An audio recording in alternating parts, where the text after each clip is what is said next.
Hello అండి, welcome to జ్యోతిస్ world.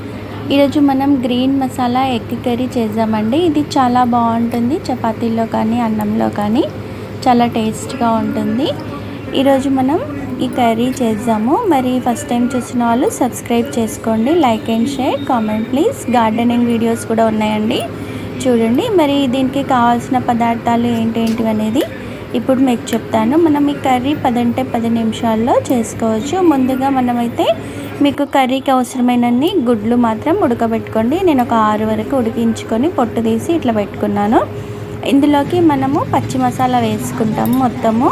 నేనైతే ఒక 6 ఎల్లుల్లిపాయలు, కొంచెం అల్లం ముక్క, ఒక కట్ట కొత్తిమీర, ఒక కట్ట పుదీనా, ఒక 10 పచ్చిమిర్చి, కారంకి సరిపడినంత, కొద్దిగా కరివేపాకు. మనం ఇందులో కొత్తిమీర పుదీనా ఎక్కువ క్వాంటిటీలో వేసుకోవాలి. మీకు గ్రేవీ ఎక్కువ కావాలంటే 2 కట్టల వరకైనా వేసుకోవచ్చు. ఇందులోకి 1 స్పూన్ మిరియాలు, 2 ఇలాచీలు, కొంచెం పట్ట, సాజీరా, ధనియాలు, కాజు అండి. ఈ కాజు ఏంటంటే గ్రేవీ మనకు టేస్ట్గా థిక్గా రావడానికి. మీరు ఈ ప్లేస్లో నువ్వులు కూడా యాడ్ చేసుకోవచ్చు. వీటన్నింటినీ మంచిగా పొడి చేసుకోవాలి, మిక్సీలో వేసుకొని పొడి చేసుకోవాలి. వీటిని వేయించుకోని అవసరం ఏం లేదు, ఎందుకంటే మనం నూనెలో మంచిగా ఈ మసాలా అంతా వేగుతుంది కాబట్టి దీన్ని కొంచెం ఒక తిప్పుకుంటే మంచిగా పౌడర్ అవుతుంది. ఈ పౌడర్లోనే ఇప్పుడు మనం తీసి పెట్టుకున్న పచ్చిమిర్చి, పుదీనా, కొత్తిమీర, కొద్ది కరివేపాకు, అల్లం, వెల్లిపాయలు ఇవన్నీ కూడా మనము వేసుకొని మిక్సీ తిప్పుకొని పేస్ట్ లాగా చేసుకోవాలి. పేస్ట్ చేసుకునేటప్పుడు మీకు మిక్సీలో కొద్దిగా వాటర్ వేసుకోండి. మిక్సీ తిరగకపోతే కొంచెం వాటర్ వేసుకొని పేస్ట్ లాగా చేసుకుంటే మీకు చాలా బాగా వస్తుంది గ్రేవీ.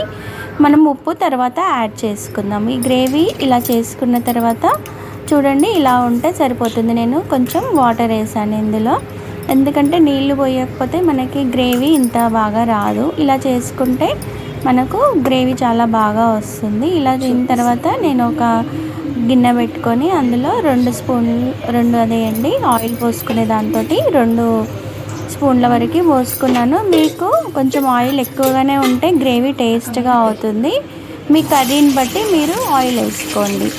ఎప్పుడైనా నాన్ వెజ్ కర్రీలోకి ఆయిల్ ఎక్కువ ఉంటేనే బాగుంటుంది.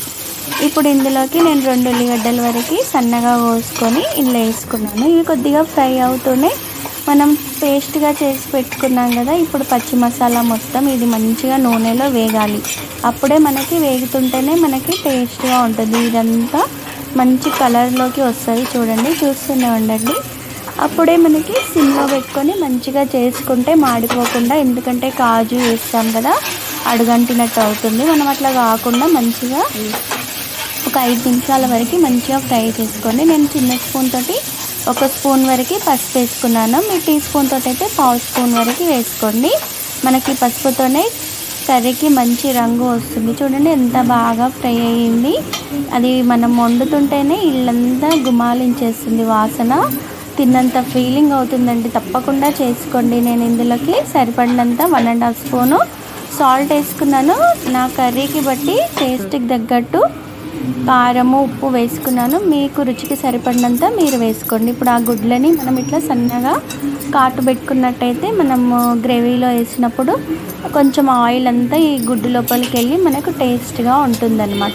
ఇప్పుడు ఇందులో మనం ఇవన్నీ వేసుకొని మెల్లిగా కలుపుకోవాలి, ఎందుకంటే గుడ్లు ఇచ్చుకోపోకుండా మంచిగా కలుపుకొని ఒక 2 నిమిషాలు ఉంచుకుంటే సరిపోతుందండి. 2 నిమిషాలు ఉంచితే సరిపోతుంది. ఇలా మంచిగా ఫ్రై అయిన తర్వాత ఇందులోకి నేను ఒక నిమ్మకాయ రసము పిండుకుంటున్నాను. నిమ్మకాయని స్టవ్ ఆఫ్ చేసుకొని మనం ఇలా వండుకుంటే కొంచెం ఒక 10 నిమిషాల తర్వాత తింటే ఇంకా చూస్తే అద్భుతమే అండి. మీరు ఒక్కసారి తిన్నారనుకో ఇంకెప్పుడు ఇలానే చేసుకోవాలనుకుంటారు. ఒకసారి అయితే తప్పకుండా ట్రై చేయండి.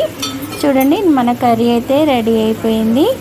ఇప్పుడు దీన్ని అయితే నేను మంచిగా ఒక సర్వింగ్ బౌల్లోకి అయితే సర్వ్ చేసుకుంటాను. దీంట్లోకి మాత్రం ఎప్పుడైనా సరే నిమ్మకాయ అయితే పిండుకోండి. నిమ్మకాయ పిండుకుంటేనే ఈ కర్రీకి మరింత రుచి వస్తుంది. మనం వేసినవన్నీ పచ్చి మసాలాలు కదండి, నిమ్మకాయ మాత్రం తప్పకుండా పిండుకోవాలి. తర్వాత దీన్ని సర్వింగ్ బౌల్లోకి నేను సర్వ్ చేసుకున్నాక చూడండి ఈ విధంగా వచ్చింది. దీనికి కాంబినేషన్ ఉల్లిపాయలతోటి మనం అన్నంలో కానీ చపాతీతో కానీ తింటే ఇంకా మనకి ఎంత బాగుంటుందంటే అది మాటల్లో చెప్పలేను. తప్పకుండా చేసుకొని ఎలా వచ్చిందో నాకు మాత్రం కామెంట్లో తెలియజేస్తారు కదా. మరి ఈ కర్రీని మనం ఇంత ఈజీగా 10 నిమిషాల్లో చేసేసుకున్నాం కదా. మరి మీరు కూడా తప్పకుండా చేసుకోండి. మనం ఎక్కువగా టమాటా కర్రీ, టమాటా ఉల్లిగడ్డ ఇట్లా చేసుకుంటూ ఉంటాము. ఇట్లా చాలా తక్కువగా చేసుకుంటాము. చూడండి, నేనైతే వేడి వేడి అన్నం పెట్టుకొని అందులోకైతే ఈ కర్రీ కలుపుకొని చూపిస్తున్నాను. మీకు కూడా అనిపిస్తుంది కదా, చూడడానికి ఇంత గ్రీన్గా ఉంటుంది ఎట్లా అనుకుంటారు కదా, అందుకనే కలిపి చూపిస్తున్నాను. చూడండి, మనం కొంచెం గ్రేవీ వేసుకుంటేనే మొత్తం అన్నంకి మొత్తం ఇలా కలిసిపోతుంది. మనకైతే అసలు అయితే నేనైతే ఫుల్గా కడుపు నిండా తినేట్లు అనిపించిందండి వండుతుండే అని. చూడండి, మనం గుడ్డు కూడా చూస్తే మీరు ఉప్పు, కారం, మసాలా అన్నీ గుడ్డుకు పట్టుకొని చాలా టేస్ట్గా అయితే అయ్యిందండి. ఉంటాను మరి, బాయ్. తప్పకుండా చేసుకోండి.